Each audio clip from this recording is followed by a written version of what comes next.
Good morning students. Sales and advertising management paper में unit first में आज हम सेल्स मैनेजर क्वालिटीज़ के बारे में पढ़ने जा रहे हैं। सेल्स मैनेजर को सक्सेसफुल होने के लिए उसमें कुछ क्वालिटीज़ का होना ज़रूरी होता है, तो आज हम उसी की बात करेंगे। सबसे पहले हम देखते हैं कि सेल्स मैनेजर कहते किसे हैं। A sales manager is the person responsible for leading and coaching a team of sales people. कि एक विक्रय प्रबंधक वह व्यक्ति होता है जो कि विक्रयकर्ताओं को मार्गदर्शन प्रदान करता है, उनका नेतृत्व करता है। तो वह व्यक्ति जो कि विक्रयकर्ताओं के लिए नेतृत्व प्रदान कर रहा है और उनका मार्गदर्शन कर रहा है, उसको हम सेल्स मैनेजर या विक्रय प्रबंधक के नाम से जानते हैं। विक्रय प्रबंधक को इस कार्य में अनेक कार्यों को करना होता है, जैसे कि उसे विक्रय प्रदेशों का निर्धारण करना होता है, विक्रय कोटास का निर्धारण करना होता है, विक्रयकर्ताओं की भर्ती करनी होती है, उनका ट्रेनिंग करना होता है और उनके साथ साथ में विक्रय योजनाएं भी बनानी होती हैं। तो ऐसे कई सारे कामों का दायित्व विक्रय प्रबंधक के ऊपर होता है। तो ऐसे मल्टीटास्किंग काम करने के लिए मल्टी टैलेंटेड पर्सन का होना ज़रूरी होता है, या एक प्रबंधक वही हो सकता है जिसमें व्यक्तियों से कार्य कराने के लिए बहुत सारे गुण हो, जो कि खुद एक एग्जाम्पल हो, आदर्श हो, जिसमें बहुत सारे गुण होने चाहिए। ऐसा व्यक्ति ही सफल मार्गदर्शन कर सकता है। So it can be said a sales manager is the person responsible for leading and coaching a team of salespeople. A sales manager's tasks often include assigning sales territories, setting quotas, mentoring the members of sales team, assigning sales training, building a sales plan, and hiring and firing salespeople. So it's a very responsible and strategic job. So let's see what are the qualities are required in sales manager. As we can see in this image that sales manager should have many qualities. First of all, effective lead and motivate people, make good decisions, solve problem creativity, provide outstanding communication, and monitor competitive offerings, improve sales force productivity and profitability. तो ये कुछ qualities हैं जो इस image के through मैंने आपको दिखाई हैं कि इतनी क्वालिटीज़ एक सेल्स मैनेजर में होनी चाहिए। इसी के साथ साथ हम देखते हैं कि स्पेसिफिकली और किन क्वालिटीज़ को हम फर्दर डिस्कस करने जा रहे हैं जो कि एक सेल्स मैनेजर में एक्सपेक्टेड होती है। मैनेजर वह व्यक्ति होता है जो अन्य व्यक्तियों से कार्य करवाता है, तो अन्य व्यक्तियों से कार्य करवाने के लिए व्यक्ति खुद टैलेंटेड होना चाहिए या उसमें सर्टेन क्वालिटीज़ एक्सपेक्टेड होती हैं। तो इस इमेज के बाद में हम फर्दर देखते हैं कि और कौन कौन सी क्वालिटीज़ हैं जिनको हम डिस्कस करने जा रहे हैं जो कि एक सेल्स मैनेजर में एक्सपेक्टेड होती हैं। उनमें सबसे पहले है एक्सपीरियंस्ड। अनुभव वह कुंजी होती है जिसके द्वारा व्यक्ति किसी भी कार्य में सफलता प्राप्त कर सकता है, क्योंकि वह उस रास्ते से होकर गुजरा है। तो जब एक विक्रय प्रबंधक विक्रय के चैलेंजेस को जानता है और अनुभव किया हुआ होता है, तो वह अपनी टीम को बहुत अच्छे से गाइड कर सकता है कि वह किन गलतियों को ना करें और किन किन गलतियों से वह सीख करके आगे बढ़े। एक प्रबंधक अनुभवी होता है तभी उसका अनुकरण किया जा सकता है। Experience is necessary in sales, it's what's allows teams and organisation to trust their leaders. कि अनुभव वह एक चीज़ होती है कि जिसके कारण व्यक्ति या टीम उस व्यक्ति के ऊपर भरोसा कर सकते हैं। A manager is battle hardened and experienced, which is why they are followed and looked up to. One cannot simply hold the position without working their way up. एक व्यक्ति अगर किसी उच्च पद पर पहुंचा है तो वह ऐसे सीधे ही उस पद के ऊपर नहीं स्थापित हो गया है, उसने इसके लिए हार्डशिप की होगी, कई अनुभवों से वह गुजरा होगा। पहले उस कार्यक्षेत्र में उसने स्वयं उस कार्य को संपादित किया होगा, तभी वह उस कार्य की बारीकियों को जानता है और वह फर्दर अपनी टीम को इंस्पायर कर सकता है, गाइड कर सकता है। तो अगर एक विक्रय प्रबंधक अनुभवी है तो वह अपनी टीम को बेहतर तरीके से मार्गदर्शन प्रदान कर सकता है। टैलेंटेड होने के साथ साथ व्यक्ति अगर अनुभवी भी है तो उसके कार्यों में एक व्यावहारिकता रहती है। तो एक विक्रय प्रबंधक का अनुभवी होना आवश्यक होता है। इसीलिए किसी जो यंगस्टर्स हैं या जो नए नए जॉब में आए हैं वह व्यक्ति पहले फील्ड वर्क करते हैं। अल्टीमेटली जब कुछ एक्सपीरियंस हो जाता है, फील्ड का एक्सपीरियंस हो जाता है, सेल्स का एक्सपीरियंस हो जाता है, चैलेंजेस को वो फेस कर लेते हैं, ग्रेजुअली उनको मैनेजरियल पोस्ट के ऊपर जो है प्रमोट किया जाता है। The next is able to coach. जैसा कि हम जानते हैं कि जो प्रबंधक होता है उसका कार्य होता है अन्य व्यक्तियों से कार्य करवाना। तो अन्य व्यक्तियों से कार्य करवाने के लिए यह ज़रूरी है कि उस व्यक्ति में गाइडेंस देने के लिए एक टैलेंट होना चाहिए या गाइड करने का एक पावर होना चाहिए। अगर वह सिखा नहीं सकता है, बता नहीं सकता है, तो वह उनसे कार्य भी नहीं ले सकेगा। Sales managers are mentor and advisers to their teams and are able to develop their talents and abilities. Coaching means all about being non-judgmental and allowing the individual to be open in the discussions and behavior and performance challenges. अगर एक विक्रय प्रबंधक ही बना रहेगा और अपनी team के साथ में वह डिस्कशंस नहीं करेगा, उनके चैलेंजेस या उनके प्रॉब्लम्स के बारे में वह नहीं सुनेगा, तो वह उन्हें बेहतर कोच या बेहतर गाइडेंस या बेहतर डायरेक्शन नहीं दे सकेगा। तो अनुभवी होने के साथ साथ उसके अंदर एबल टू कोचिंग का टैलेंट भी होना चाहिए कि वह उन्हें बता सके और उनके साथ में डिस्कशन कर सके, सॉल्यूशन निकाल सके। तो एक प्रबंधक को सिर्फ एक प्रबंधक बन के नहीं रहना है, बल्कि उनके साथ में उसे डिस्कशंस करके उनकी समस्याओं का समाधान करना है, उनका डायरेक्शन करना है। So coaching means all about being non judgemental. उसे अपने पद पर रहते हुए किसी भी प्रकार की राय को नहीं बनाना है या किसी भी चीज़ के लिए उसे टिपिकल नहीं होना है, स्टीरियोटाइप नहीं होना है कि ऐसा ही होता है, ऐसा कैसे हो गया, इस तरीके की थिंकिंग को ना रखते हुए उसे प्रैक्टिकेबिलिटी रखनी है और फील्ड वर्क करने वाले एम्प्लॉयज़ के साथ में, सेल्स स्टाफ के साथ में उसे खुलकर डिस्कशन करके उसकी समस्या को समझना है और महसूस करना है और तब जाके उसे गाइड करना चाहिए। तो एबल टू कोच की क्वालिटी उसमें होनी चाहिए, यानी उसमें डायरेक्शन देने की योग्यता होनी चाहिए।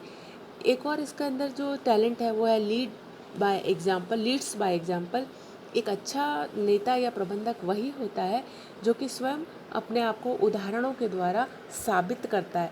अगर एक व्यक्ति स्वयं डिसिप्लिन्ड है और अपने लक्ष्यों को सफलतापूर्वक प्राप्त कर चुका है, तो उस व्यक्ति को आसानी से सब मानते हैं और फॉलो करते हैं। और अगर एक व्यक्ति खुद उन कार्यों को नहीं कर पाता है, टारगेट्स अचीव नहीं कर पाता है, डिसिप्लिन्ड नहीं है या उसमें कुछ पर्सनैलिटी ट्रेट्स ऐसे नहीं है जो दूसरों को प्रभावित कर सके या प्रेरित कर सके, तो ऐसा व्यक्ति कभी भी अपनी टीम के लिए अच्छा साबित नहीं होगा। और एक सेल्स प्रबंधक या जो सेल्स मैनेजर होता है उसका काम यही होता है कि अपनी टीम से कार्य लेना, तो पहले स्वयं उसको इसके लिए एग्जाम्पलीफाई करना होता है। Great leaders will practice what they preach. यानी अगर व्यक्ति के कथनी और करनी में अंतर होता है, सिर्फ वह कहता है और करके नहीं दिखा सकता है या उसने अपने करियर में वैसा कुछ किया नहीं है, तो फिर जो टीम है वो उसको फॉलो नहीं करेगी या उसका रिस्पेक्ट नहीं करेगी या उसका टीम का उसमें बिलीव नहीं होगा। Sales manager should do best to exemplify are the qualities which he wants to nurture in his team. तो जो वह चाहता है कि उसकी टीम में ये गुण होने चाहिए या टीम को ऐसा परफॉर्मेंस करना चाहिए या टीम को इतने विक्रय लक्ष्य प्राप्त करने चाहिए या टीम को इस तरीके पर्टिकुलर ऐसी एक्टिविटीज़ करनी चाहिए, तो वैसी एक्टिविटीज़ को खुद विक्रय प्रबंधक ने किया हो या कर सकता हो या करके दिखा सकता हो। तो इस तरीके से जो करके दिखाते हैं, जिनकी कथनी और करनी एक होती है, वही एक अच्छा प्रबंधक साबित हो सकता है या अच्छा नेतृत्व प्रदान कर सकता है। तो लीड्स बाय एग्जाम्पल का टैलेंट एक सेल्स मैनेजर में होना चाहिए। अब बात कर रहे हैं कि उसमें स्ट्रेटेजिक क्वालिटी होनी चाहिए। स्ट्रेटेजी का मतलब होता है कि चैलेंज को फेस करना या सभी प्रकार की परिस्थितियों को ध्यान में रखते हुए निर्णय लेना स्ट्रेटेजिक होना। यानी स्ट्रेटेजी का मतलब होता है व्यूह रचना, जो विपरीत परिस्थितियों में या युद्ध में विजय पाने के लिए बनाई गई विशेष योजना को हम स्ट्रेटेजिक प्लान कहते हैं। तो सिमिलरली जो विक्रय होता है वो एक युद्ध क्षेत्र के समान ही होता है, जहाँ पर बहुत सारे प्रतिद्वंदी होते हैं। तो अगर प्रतिद्वंदियों के समान या उनसे आगे की सोच एक विक्रय प्रबंधक में नहीं होगी, तो वह कभी भी प्रतिस्पर्धा के युद्ध को नहीं जीत सकेगा। तो एक सेल्स मैनेजर का जो सोच होना चाहिए वो स्ट्रैटेजिक होना चाहिए, रणनीतिक होना चाहिए कि किस तरीके से वह प्रतिस्पर्धियों से आगे जा सकता है। A sales manager that is strategic minded and continuously finds way to take their company to new heights, achieve greatness. A strategic minded sales manager can provide clear objectives and guidance to sales organization. अगर एक विक्रय प्रबंधक strategic mind का होता है तो वह स्पष्ट निर्देश दे सकता है अपने संगठन को और उद्देश्यों की प्राप्ति में बहुत कारगर साबित हो सकता है। स्ट्रेटेजिक का मतलब होता है कि सारे स्वॉट एनालिसिस करके स्ट्रेंथ, वीकनेसेस, अपॉर्चुनिटीज़ और क्या क्या उसमें संकट है, थ्रेट्स हैं, उन सबको ध्यान में रखते हुए वो कार्य करने की योजना बनाता है, नीति बनाता है, कार्य का जो रास्ता तय करता है। तो इस तरीके का अगर उसका दिमाग होता है, ये दिमाग का मतलब उसका विचार होता है, सोच होता है, तो वह कार्यों को सफलतापूर्वक करा सकता है। और अगर वो जो है इस तरीके का इनिशिएटिव लेने वाला या आगे सोचने वाला व्यक्ति नहीं है और एक लकीर पे चलने वाला ही व्यक्ति है, स्ट्रैटेजिक माइंड नहीं है, कुछ नए थॉट उस में नहीं आते या किस तरीके से इन कठिन परिस्थितियों में या प्रतिस्पर्धा में उसे आगे निकलना है, ऐसी जानकारियाँ अगर इस तरीके का विचार उसके पास में नहीं है, ऐसी नीतियाँ उसके पास में नहीं है, तो वह विक्रय के क्षेत्र में सफल नहीं हो सकता और ना ही अपनी टीम को किसी तरीके का गाइडेंस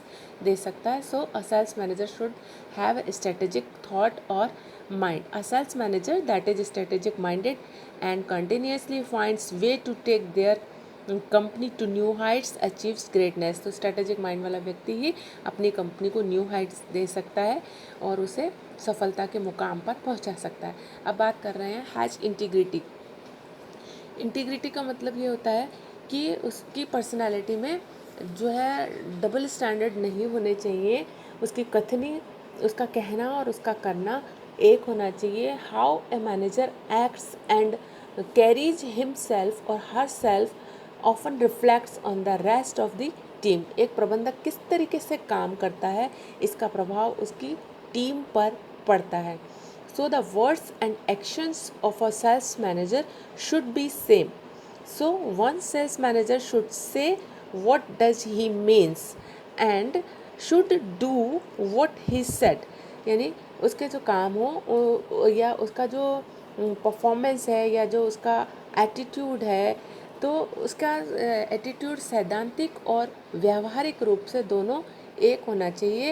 यानी ऐसा नहीं होना चाहिए कि कहने के लिए वो कुछ आदर्शवादी बातें करता है और ग्राउंड लेवल पर वह व्यक्ति कुछ भी नहीं कर सकता है या उसके अंदर किसी तरीके का टैलेंट नहीं है। जिन भी योजनाओं को, उद्देश्यों को उसने तय किया है, उन योजनाओं और उद्देश्यों को प्राप्त करने का मार्ग भी उसे पता हो और वो गाइड कर सके। तो इस प्रकार से एक जो सेल्स मैनेजर होता है उसमें इंटीग्रिटी होनी चाहिए, उसके बिहेवियर में इंटीग्रिटी होनी चाहिए, एकता होनी चाहिए। यानी वह जो कहता है वैसा वह करता भी हो। तो जो वह कहने जा रहा है वो सोच समझ के कहे और उस जो कहा गया है उसको प्राप्त करने का प्रयास करे। ऐसी इंटीग्रिटी यानी उसमें एक दृढ़ निश्चय का होना ज़रूरी होता है। अब बात कर रहे हैं अगले टैलेंट की, जो कि है कॉन्फिडेंट। अगर एक विक्रय प्रबंधक कॉन्फिडेंट नहीं है या अपने अपने आप पर उसको भरोसा नहीं है, तो वह अन्य व्यक्तियों को भी जो है एक डर ही पैदा करेगा और उनको कभी भी प्रेरित नहीं कर सकेगा।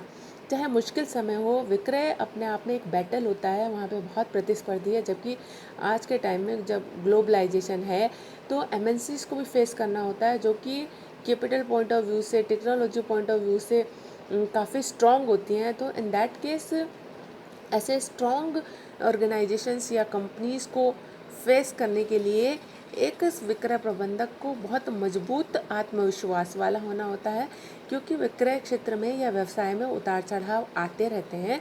तो अगर इन उतार चढ़ावों का वह सामना नहीं कर सकेगा और कमज़ोर आत्मविश्वास का होगा तो वह अपनी टीम को भी गाइडेंस नहीं दे सकेगा।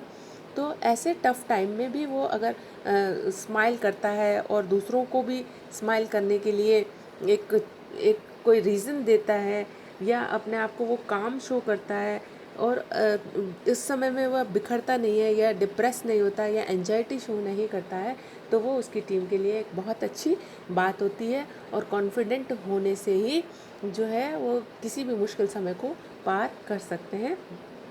During down turn or difficult time, if a sales manager remains calm, cool and collected, will not only reduce tension in the workplace but inspire others to act accordingly. अगर वो खुद ऐसा रहता है तो बाकी के लोग भी उसको फॉलो करेंगे। तो एक सेल्स मैनेजर में यह क्वालिटी होनी चाहिए कि वह आत्मविश्वास से भरा हुआ हो, विश्वास से भरा हुआ हो। अब बात कर रहे हैं उसके अगले टैलेंट की कि वह इनोवेटिव होना चाहिए। इनोवेटिव का मतलब होता है कि वह नव प्रवर्तनकारी हो, नए विचारों को अपनाने वाला हो, नई सोच को रखने वाला हो। ऐसा नहीं हो कि वो जो है कंजर्वेटिव है या जो होता आया है उसी को फॉलो करे और अपने नए विचारों को के बारे में कुछ भी वह एप्रिसिएशन नहीं करता हो, किसी भी नए विचार का वेलकम ना करता हो। तो इनोवेटिव थॉट को रखने वाला वह व्यक्ति होना चाहिए। Looking ahead and solving problems before they occur is a की ऑफ सक्सेस। कि समस्याओं को पैदा होने से पहले ही उनके बारे में उनका पूर्वानुमान लगा के उनका सॉल्यूशन करना, यह एक विक्रय प्रबंधक का एक बहुत अच्छा गुण होता है। तो यहाँ पे सिमिलरली अगर बहुत नेगेटिविटी है, अगर बहुत ही डल मार्केट है, अगर मार्केट में कोई चांसेस नहीं है, तो इसका मतलब ये नहीं है कि हथियार डाल दिए जाएं। उस डल माहौल में क्या अवसर हो सकते हैं, क्या अपॉर्चुनिटीज़ हो सकती हैं, इस बारे में सेल्स मैनेजर के पास में विचार आने चाहिए कि वह किस तरीके से खराब समय को अवसरों में बदल सकता है। जो कमियां होती हैं या जो भी समस्याएं हैं, उनका जो नेगेटिव इफ़ेक्ट है वो तो कि एक कंपनी को या एक संस्था को बेयर करना ही पड़ता है, उसका असर आता है। लेकिन एक सफल विक्रय प्रबंधक वह होता है जो कमियों को स्ट्रेंथ में बदल सकता है और किसी भी कमी को नए नज़रिए से देखता है और कमियों को अवसरों में बदल देता है। तो आज हमने सेल्स मैनेजर की कुछ क्वालिटीज़ के बारे में पढ़ा। इसकी कुछ और क्वालिटीज़ भी हैं जिनको हम फर्दर क्लास में पढ़ेंगे। Till then, thank you.